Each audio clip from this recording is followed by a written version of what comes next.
जर screen time 10 तास, 12 तास, 14 तास असेल किंवा तुमचा मोबाईलचा वापर जास्त असेल किंवा तुमची लहान मुलं कंटिन्युअस मोबाईल वापरत असतील तर हा व्हिडिओ तुमच्यासाठी आहे. नमस्कार, मी डॉक्टर महेश महिरे. किंवा कंटिन्यू मोबाईल हातात असल्यामुळे आजकाल मोबाईलचा वापर खूप जास्त प्रमाणात व्हायला लागलेला आहे. इनफॅक्ट लहान मुलांमध्ये देखील याचं प्रमाण वाढलेलं दिसतंय आणि त्याच्यामुळे आपल्या डोळ्यांवर त्याचा ताण पडू शकतो. डोळे दुखू शकतात, डोळ्यांमध्ये ड्रायनेस येऊ शकतो, हेडेक होऊ शकतो. ॲडव्हान्स स्टेजमध्ये ब्लड व्हिजन म्हणजे अंधुक दिसण्याची शक्यता सुद्धा नाकारता येत. याचं मेकॅनिझम नेमकं काय आहे?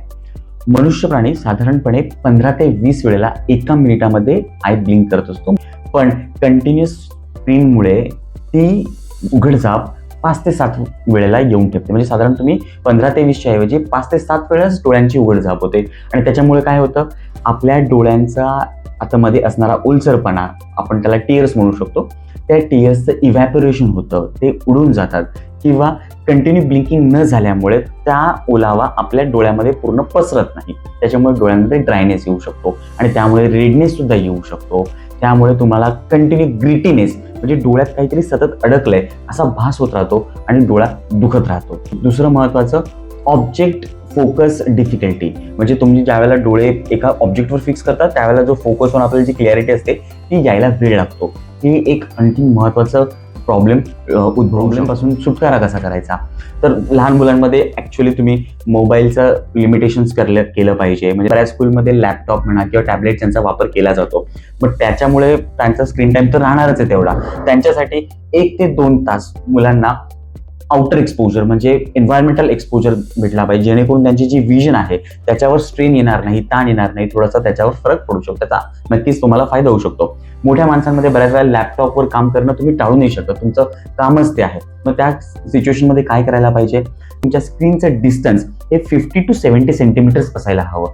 आपल्या स्क्रीन, लॅपटॉप, कम्प्युटर या सगळ्यांच्या मधून एमिशन्स असतात, ते एमिशन्स ब्लू लाईट एमिशन्स असतात, त्याच्यामुळे डोळ्याला हार्म होऊ शकतो. शिवाय ते डोळ्याच्या थोडं खाली असायला हवं, म्हणजे तुमच्या डोळ्याच्या नजरेच्या बरोबर काय आय लेवलच्या किंचित खाली असायला हवी स्क्रीन. तर कॉन्शियसली तुम्ही तुमच्या डोळ्याचं ब्लिंकिंग जे आहे ते वाढवायला पाहिजे.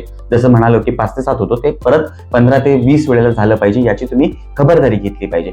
आणखीन एक महत्त्वाचा ट्रीटमेंट पार्ट म्हणून एक आपल्याकडे टिअर ड्रॉप्स येत असतात. बऱ्याचदा डॉक्टर तुम्हाला प्रिस्क्राईब करत असतात, पण दॅट टू तुम्ही ते डॉक्टरच्या सुपरविजन खाली घेतलं पाहिजे. प्रत्येकाला ते ॲडवायझेबल नाहीये. आणखीन काय करू शकता तुम्ही? तर एक फॉर्म्युला आहे 20-20-20चा फॉर्म्युला. काय आहे 20-20-20 फॉर्म्युला?